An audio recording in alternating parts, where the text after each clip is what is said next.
નમસ્કાર મિત્રો, સ્વાગત છે તમારું ક્યુ સરના ડિજિટલ પ્લેટફોર્મ ઉપર.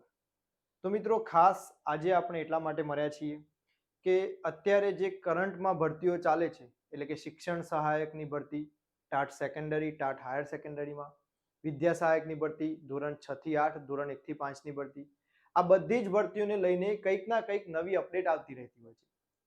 તો ઉમેદવારો માટે હવે તો ખુશીના સમાચાર છે, કારણ કે આ દરેકે દરેક ભરતી એટલે કે ક્રમાનુસાર જે ભરતી થઈ રહી છે એનું વિમાન સૌથી પહેલું જે હતું ટાટ હાયર સેકન્ડરીનું એ હવે ચાલતું થઈ ગયું છે. એટલે શું? તો હવે શિક્ષણ સહાયકની ભરતીમાં ટાટ હાયર સેકન્ડરી માટે ઉમેદવારો માટે ખુશખબરી આવી ગઈ છે. બધાને ખબર જ છે કે already general merit list revise થઈને આવી ગયું છે. એની સાથે સાથે ડીવી મેરિટ લિસ્ટ એટલે કે ડોક્યુમેન્ટ વેરિફિકેશન લિસ્ટ પણ આવી ગયું છે. કેટેગરી વાઇઝ ઉમેદવારોને જેટલા ઘણા ઉમેદવારોને ડોક્યુમેન્ટ વેરિફિકેશનમાં બોલાવવાના છે એ બધું જ લિસ્ટ ઓલરેડી આવી ગયું છે. સાથે સાથે ડોક્યુમેન્ટ વેરિફિકેશનની તારીખો પણ આવી ગઈ છે અને એની સાથે ટાટ હાયર સેકન્ડરીના ડોક્યુમેન્ટ વેરિફિકેશનના ઉમેદવારોના કોલ લેટર પણ નીકળી ગયા છે. તો હવે આજના વિડીયોની અંદર આપણે ખાસ એટલા જ માટે મળ્યા છીએ કે ટાટ હાયર સેકન્ડરી ગવર્મેન્ટ અને ગ્રાન્ટીનેટ આ બંનેના જે ઉમેદવારો છે જે ડોક્યુમેન્ટ વેરિફિકેશન કરાવવા જઈ રહ્યા છે એમને કઈ કઈ બાબતોનું ધ્યાન રાખવાનું છે. તો આજના વિડીયોની અંદર આપણે એ ઉમેદવારના કોલ લેટર દ્વારા સમજવાનું છે. આપણા એક સાથી મિત્ર છે, એમનો કોલ લેટર છે, એ કોલ લેટર દ્વારા આપણે સમજવાના છીએ કે આની અંદર કોલ લેટરની અંદર કઈ કઈ વિગતો આપેલી છે, સાથે કોલ લેટરની અંદર આપેલી વિગતોમાં તમારે શું ધ્યાને રાખવાનું છે એની ચર્ચા આજના વિડીયોની અંદર કરવાના છે. એટલે કે અહીંયા તમે જોઈ શકો છો ડીવી માટેની અગત્યની તારીખો કઈ છે એની ચર્ચા કરીશું. એના પછી ડીવી માટે જરૂરી સૂચનાઓ શું છે એ આપણા કોલ લેટરની અંદર આપેલી છે કે જે દરેક ઉમેદવારે ધ્યાને રાખવાની છે.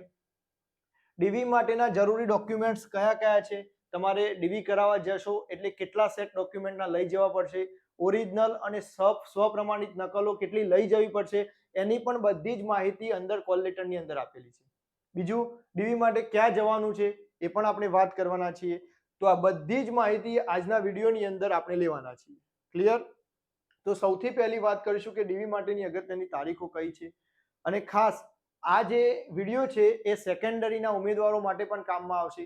જે લોકો ટાટ હાયર સેકન્ડરીના ડોક્યુમેન્ટ વેરિફિકેશનમાં આવ્યા નથી એટલે કે એમનું નામ નથી અને એવું લાગે છે કે ટાટ સેકન્ડરીમાં આપણો ચાન્સ ફિક્સ છે, તો યાદ રાખીશું કે એમના પણ કોલ લેટર આવા જ હશે. એટલે કે એ પણ એકવાર નમૂના રૂપ માટે આ વસ્તુ જોઈ લેજો. ચલો શરૂઆત કરીએ. તો સૌથી પહેલી વાત કરીએ કે ડીવી માટેની અગત્યની તારીખો કઈ કઈ છે. ડીવી માટેની અગત્યની તારીખો કઈ કઈ છે તો અહીંયાથી યાદ રાખીશું. જો અહીંયા ગવર્મેન્ટ માટે તો સરકારી ઉચ્ચતર માધ્યમિક શાળાઓમાં શિક્ષણ સહાયકની ભરતી 2024 અન્વયે ડોક્યુમેન્ટ વેરિફિકેશન લિસ્ટમાં સમાવેશ ઉમેદવારોએ 18/3/2025 થી 24/3/2025 સુધીના document verification call letter download કરી શકાશે. એટલે કે જે ઉમેદવારોને ગવર્મેન્ટ હાયર સેકન્ડરીમાં ડોક્યુમેન્ટ વેરિફિકેશન લિસ્ટમાં નામ છે એ ઉમેદવારોએ ફરજિયાત, ખાસ મિત્રો અહીંયા લખું છું યાદ રાખો, ફરજિયાત 18 તારીખથી 24 તારીખ સુધીમાં પોતાનો કોલ લેટર ડાઉનલોડ કરી અને સાચવી રાખવાનો છે. 24 તારીખ પછી એ કોલ લેટર ડાઉનલોડ થશે નહીં. એનો મતલબ કે સરકારીનું જે ડોક્યુમેન્ટ વેરિફિકેશન છે એ 18 તારીખથી 24 તારીખની અંદર પૂર્ણ થઈ જશે. શું થઈ જશે? પૂર્ણ થઈ જશે. એટલે કે જે ગવર્મેન્ટમાં જેનું નામ છે એ બધા જ ઉમેદવારોએ ડાઉનલોડ કરી લેવાનું છે. સામે ગ્રાન્ટીનેટની વાત કરીએ. ગ્રાન્ટીનેટ સ્કૂલોની અંદર જો તો બિન સરકારી અનુદાનિત ઉચ્ચતર માધ્યમિક શાળાઓમાં શિક્ષણ સહાયક ભરતી 2024 અન્વયે ડોક્યુમેન્ટ વેરિફિકેશન લિસ્ટમાં સમાવેશ ઉમેદવારોએ તારીખ 19/3/2025 થી 28/3/2025 સુધી ડોક્યુમેન્ટ વેરિફિકેશન માટેના કોલ લેટર ડાઉનલોડ કરવાના છે. એટલે કે એ ઉમેદવારોએ 19 થી લઈને 28 તારીખ સુધી પોતાના કોલ લેટર ડાઉનલોડ કરી અને સાચવી રાખવાના છે.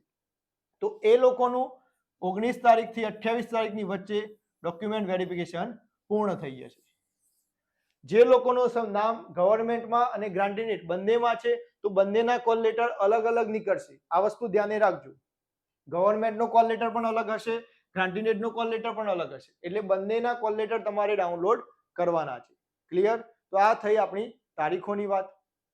હવે વાત કરીએ જો અહીંયા કે ડીવી માટે જરૂરી સૂચનાઓ અને ડોક્યુમેન્ટ્સ. આ આપણે કોલ લેટર સીધે સીધો તમને લાઈવ કોલ લેટર બતાવું છું અહીંયા. આપણા એક સાથી મિત્રનો કોલ લેટર છે કે જેમનું નામ ડોક્યુમેન્ટ વેરિફિકેશન લિસ્ટમાં હતું અને એમનો કોલ લેટર જો અહીંયા તમને દેખાતો છે કે બિન સરકારી ઉચ્ચતર માધ્યમિક શાળાઓમાં શિક્ષણ સહાયક ભરતી 2024 જાહેરાત ક્રમાંક 5/2024 અન્વયે ડોક્યુમેન્ટ વેરિફિકેશન કોલ લેટર.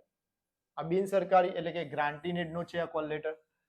તો આ દરેકે દરેક ઉમેદવારોએ આવો કોલ લેટર આવશે.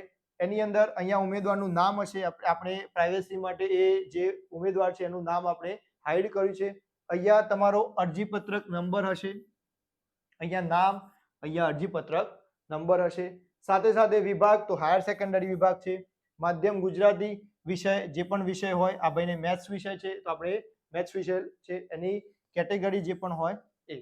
તમારે ધ્યાન શું રાખવાનું છે, તો આ જે વસ્તુ છે ખાસ ધ્યાને લેવાની છે કે ડોક્યુમેન્ટ વેરિફિકેશન સ્થળ, તમારા કોલ લેટરની અંદર જ તમારો ડોક્યુમેન્ટ વેરિફિકેશન સ્થળ હશે.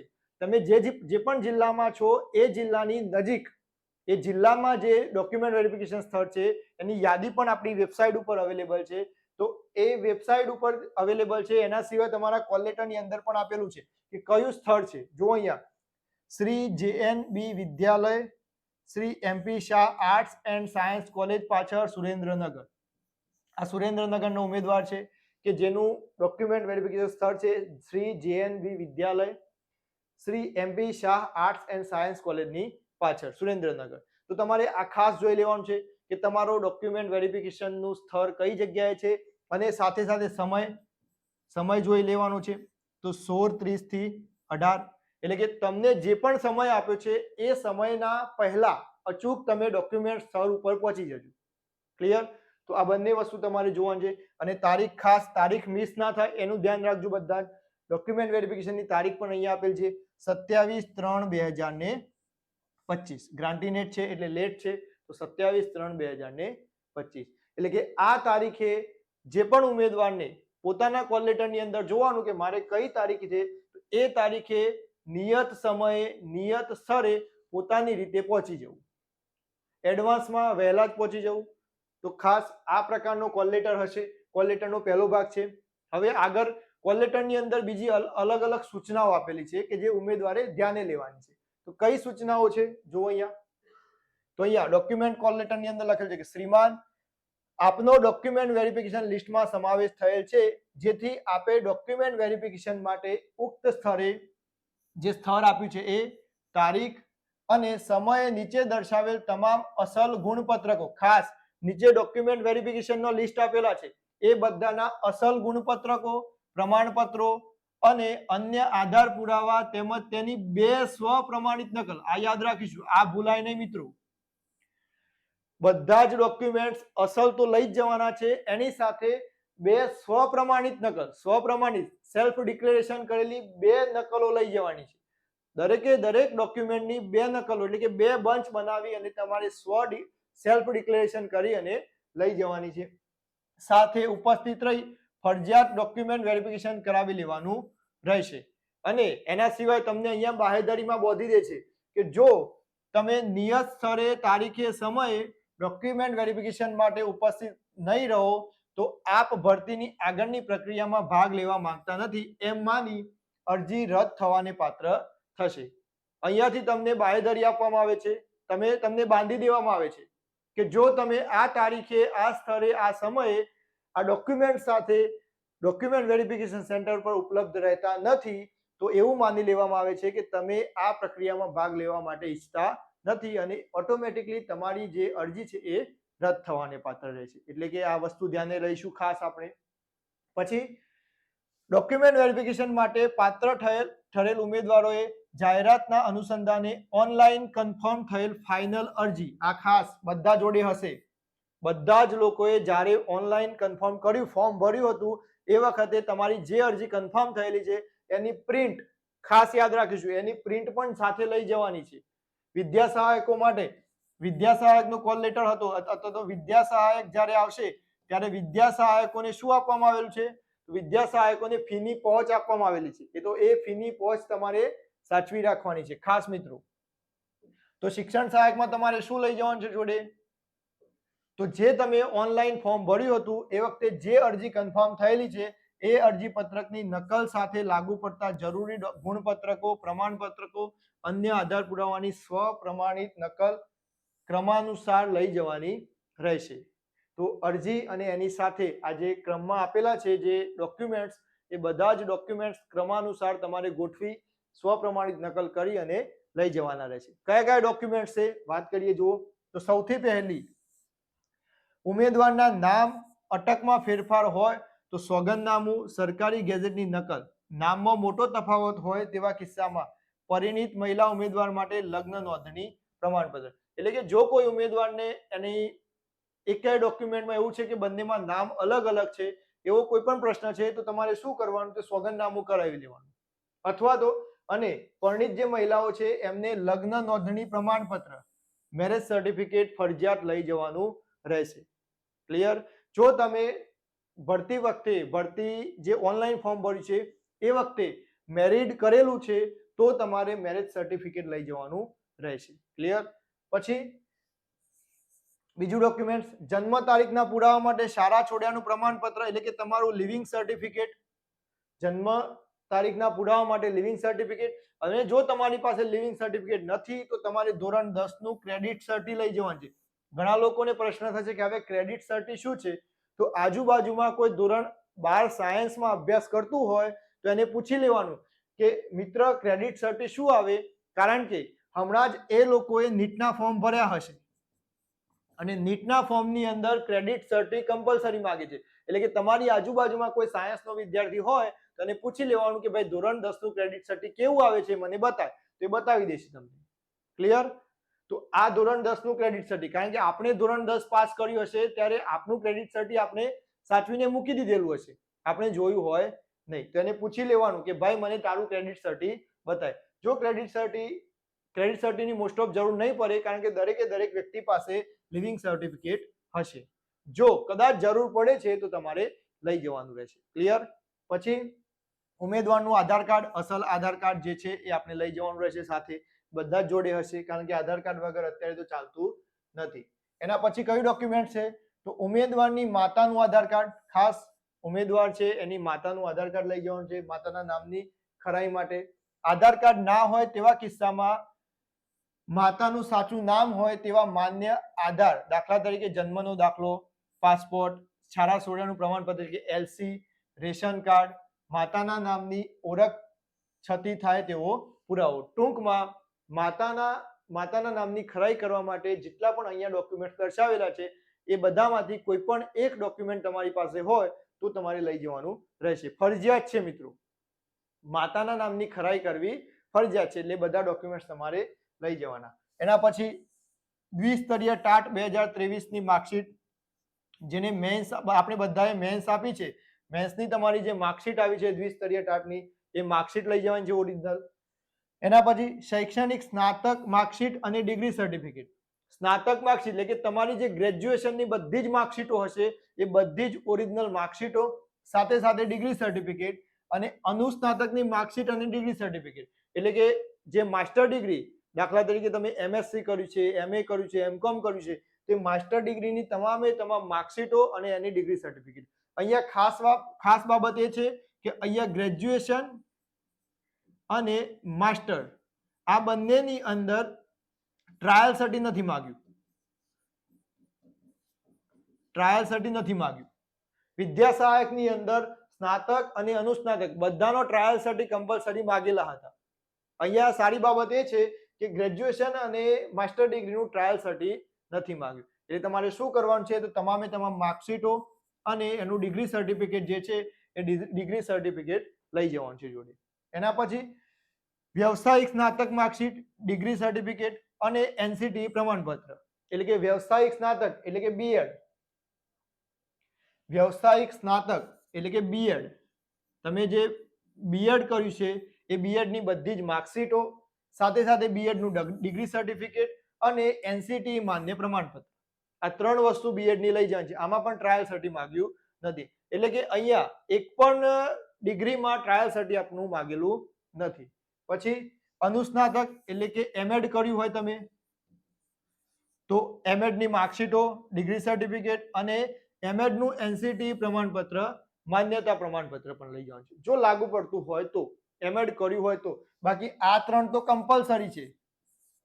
ગ્રેજ્યુએશન, પોસ્ટ ગ્રેજ્યુએશન અને બીએડ, આ 3 તો કમ્પલસરી લઈ જ જવાના છે. ક્લિયર? ચલો એના પછી ખાસ ઘણા લોકોને આમાં પ્રશ્ન થતા કે કુલ ગુણ મેળવેલ ગુણ અન્વયે સંબંધિત કોલેજ અથવા તો યુનિવર્સિટીનું પ્રમાણપત્ર જે ઉમેદવારોની માર્કશીટમાં માત્ર સીજીપીએ, સીપીઆઈ ગ્રેડ દર્શાવેલા હોય તેમના માટે. વિદ્યા સહાયકની ભરતીમાં ઘણા બધા ઉમેદવારોને પ્રશ્ન આવેલા હતા. ઘણી બધી કોલેજો, ઘણી બધી યુનિવર્સિટીની અંદર માર્કશીટની અંદર માત્ર સીજીપીએ અથવા તો સીપીઆઈ દર્શાવેલા હોય છે. તો તેવા ઉમેદવારો માટે વિદ્યા સહાયકની ભરતીમાં પણ માંગેલું હતું ને અહીંયા પણ માંગેલું છે કે યુનિવર્સિટીનું પ્રમાણપત્ર, યુનિવર્સિટી દ્વારા તમને જે માર્ક્સ આપવામાં આવેલા છે એ યુનિવર્સિટી માન્ય પ્રમાણપત્ર. અહીંયા કોલેજનું હોય તો પણ ચાલે છે. શિક્ષણ સહાયકની ભરતીમાં કોલેજ અથવા તો યુનિવર્સિટી બંનેનું માન્ય ગણે છે, પરંતુ વિદ્યા સહાયકમાં બધાને ખબર છે વિદ્યા સહાયક ભરતીમાં માત્ર યુનિવર્સિટીનું માંગ્યું હતું, કોલેજનું માન્ય ગણ્યું હતું નહીં. એટલે કે દરેકે દરેક લોકો પાસે હશે. તો એ પ્રમાણપત્ર લઈ જવાનું છે. માર્ક્સ કન્વર્જેશન સર્ટી જેને આપણે કહેતા હતા. એના પછી જાતિ અંગેનું પ્રમાણપત્ર, એસસી, એસટી, એસસીબીસી આ જે લોકો છે એમને જાતિ અંગેનું પ્રમાણપત્ર છે એ આપવાનું રહેશે. ઈડબ્લ્યુએસ વાળાએ પણ પોતાનું જે પ્રમાણપત્ર છે એ આપવાનું છે, એ આગળ આવશે. જો અહીંયા પછી નોન ક્રિમિલિયર સર્ટિફિકેટ, એસસીબીસી ના ઉમેદવારોએ નોન ક્રિમિલિયર સર્ટિફિકેટ કઢાવવાનું હશે, બધા જોડે હશે જ, અને એ સર્ટિફિકેટ તમારે જોઈન કરવાનું છે. પછી ઈડબ્લ્યુએસ નું પ્રમાણપત્ર, જે ઈડબ્લ્યુએસ ના ઉમેદવારો છે એમને ઈડબ્લ્યુએસ નું ઇકોનોમિકલ વીકર સેક્શન જે પ્રમાણપત્ર તાલુકા વિકાસ અધિકારી પાસેથી આપણને મળે છે એ પ્રમાણપત્ર આપવાનું છે. એના પછી જે ઉમેદવારોનું નોન ક્રિમિલિયર સર્ટિફિકેટ અને ઈડબ્લ્યુએસ નું પ્રમાણપત્ર અગાઉના વર્ષનું છે, આ ખાસ યાદ રાખીશું, કારણ કે ઈડબ્લ્યુએસ ની માન્યતા એટલે કે એની અવધિ કહીએ આપણે તો એની અવધિ કેટલી છે? 3 વર્ષની છે. એટલે કે અત્યારે 2024માં તમે ફોર્મ ભર્યું, પરંતુ તમે 2023માં ઈડબ્લ્યુએસ કઢાવેલું છે, તો 2024ની અંદર તમારું એ ઈડબ્લ્યુએસ વેલિડ છે, પરંતુ અગાઉના વર્ષનું છે, તો એમને શું કરવાનું છે? તો એ લોકોએ આવક મર્યાદા બદલાય નથી તે અંગેનું કબૂલાતનામું આપવાનું છે. અને આ કબૂલાતનામું આપણી વેબસાઇટ ઉપર અવેલેબલ છે, gserc.in. આ જે વેબસાઇટ છે એની અંદર જશો એટલે તમને કબૂલાતનામું, સોગંદનામું બધા જ નમૂના આપવામાં આવેલા છે. એ નમૂનાની તમારે પ્રિન્ટ લેવાની, પ્રિન્ટ લઈ અને પોતાની જે માહિતી છે ફિલઅપ કરી અને જોડે રાખવાનું થશે. એટલે આ વસ્તુ ખાસ દરેકે દરેક ઉમેદવારો ધ્યાને લેવાની છે. એ પછી નોન ક્રિમિનલ માટે હોય કે ઈડબ્લ્યુએસ માટે હોય, બધાએ ધ્યાને લેવાની છે. અને એવું હોય તો આપણી જે ટેલિગ્રામ ચેનલ છે ક્યુસર, આ ટેલિગ્રામ ચેનલની અંદર જોઈન થઈ જજો, બધા જ નમૂના તમને મળી જશે. ક્લિયર? ચલો એના પછી શારીરિક અશક્તતા અંગેનું પ્રમાણપત્ર પીએચ ઉમેદવારો માટે છે, લાગુ પડતું હોય તો. પછી વિધવા હોવા અંગેનો સક્ષમ સત્તાધિકારી પ્રમાણપત્ર અને પુનઃ લગ્ન કરેલ નથી તે મુજબનું સોગંદનામું. ખાસ અહીંયાથી યાદ રાખવાનું છે કે આ જે સોગંદનામું છે એ 100 રૂપિયાના સ્ટેમ્પ ઉપર, કેટલા રૂપિયાના સ્ટેમ્પ ઉપર? આ પુનઃ લગ્ન કરેલ નથી તે મુજબનું સોગંદનામું 100 રૂપિયાના સ્ટેમ્પ ઉપર વિધવા મહિલાઓને આપવાનું રહેશે. ક્લિયર? આ વસ્તુ ખાસ યાદ રાખીશું. ચલો એના પછી નેક્સ્ટ તો માજી સૈનિક, એક્સ સર્વિસમેન, જે માજી સૈનિક કહેવાય, તો માજી સૈનિક તરીકેનું ઓળખપત્ર અને ડિસ્ચાર્જ સર્ટિફિકેટ જેને લાગુ પડતું હોય, જે આર્મીમાંથી રિટાયર્ડ થઈને આવે છે અને એ લોકોએ કદાચ ફોર્મ ભર્યું અને પરીક્ષા પાસ કરી છે, તો એ લોકોએ ફોર્મ ભર્યું છે તો એમને માજી સૈનિક તરીકેનું ઓળખપત્ર આપવાનું રહેશે અને ડિસ્ચાર્જ સર્ટિફિકેટ આપવાનું રહેશે જો તમારે લાગુ પડતું હોય તો. પછી આ વસ્તુ હાલ સરકારી અથવા તો ગ્રાન્ટેડ શાળામાં ફરજ બજાવતા કર્મચારીઓએ સંબંધિત નિમણૂક સત્તામંડળ પાસેથી જાહેરાતની તારીખથી અરજી કરવાની અંતિમ તારીખ દરમિયાન મેળવેલ અત્રેથી સૂચના મુજબના નિયત નમૂનાના વાંધા પ્રમાણપત્ર એનઓસી. ખાસ એનઓસી તો જોઈશે જ, પરંતુ કઈ તારીખનું? તો જ્યારે પણ આપણી નોટિફિકેશન આવી ભરતીની એ તારીખથી ફોર્મ ભરવાની આખરી તારીખ જે હતી એ તારીખ વચ્ચેની જેટલી પણ તારીખો છે એ દરમિયાનની એનઓસી તમારે જોશે. એટલે ખાસ યાદ રાખીશું, જે પણ લોકો સરકારી અથવા તો ગ્રાન્ટેડ શાળામાં નોકરી કરે છે એ લોકોએ એનઓસી લેવાની છે અને એનઓસી સક્ષમ સત્તાધિકારીને એનઓસી હશે એ તારીખ કઈ હશે તો જ્યારે નોટિફિકેશન આવી અને ફોર્મ ભરવાની જે છેલ્લી તારીખ હતી એ બંને વચ્ચેની તારીખનું જોશે. જો અહીંયા લખેલું છે કે જાહેરાતની તારીખથી અરજી કરવાની અંતિમ તારીખ સુધી તારીખ જોઈશે આપણે. ક્લિયર? એના પછી સરકારી અનુદાનિત શાળામાં પ્રાથમિક માધ્યમિક ઉચ્ચતર માધ્યમિક વિભાગમાં શિક્ષક તરીકે ફરજ બજાવતા ઉમેદવારોએ નિયત નમૂનાનું સોગંદનામું 300 રૂપિયાના સ્ટેમ્પ ઉપર, ખાસ આ જે સોગંદનામું છે એ તમને વેબસાઇટ ઉપર મળી જશે.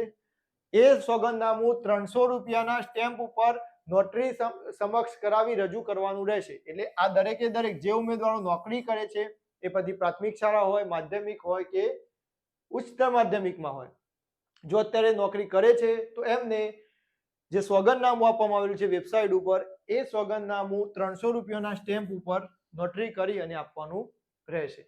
પછી શિક્ષણ વિભાગ સિવાયના, આ તો શિક્ષણ વિભાગની વાત થઈ, પરંતુ શિક્ષણ વિભાગ સિવાયના અલગ અલગ વિભાગોમાં, નિગમો હોય અથવા તો બીજા કોઈ પણ વિભાગમાં સરકારી નોકરી તરીકે તમે નોકરી કરતા હોય તો એ લોકોએ શું કરવાનું છે તો જુઓ અહીંયા, શિક્ષણ વિભાગ સિવાયના સરકારના અન્ય વિભાગ હેઠળ કે બોર્ડ નિગમમાં ફરજ બજાવતા ઉમેદવારોએ સક્ષમ સત્તા અધિકારીનું, એમના જે સત્તા અધિકારી છે એમનું ના વાંધા પ્રમાણપત્ર એટલે કે એનઓસી જ કહેવાય એને, ના વાંધા પ્રમાણપત્ર એટલે કે એનઓસી તથા આ સાથે સામેલ નિયત નમૂનાનું સોગંદનામું 100 રૂપિયાના સ્ટેમ્પ ઉપર નોટરી સમક્ષ રજૂ કરવાનું રહેશે.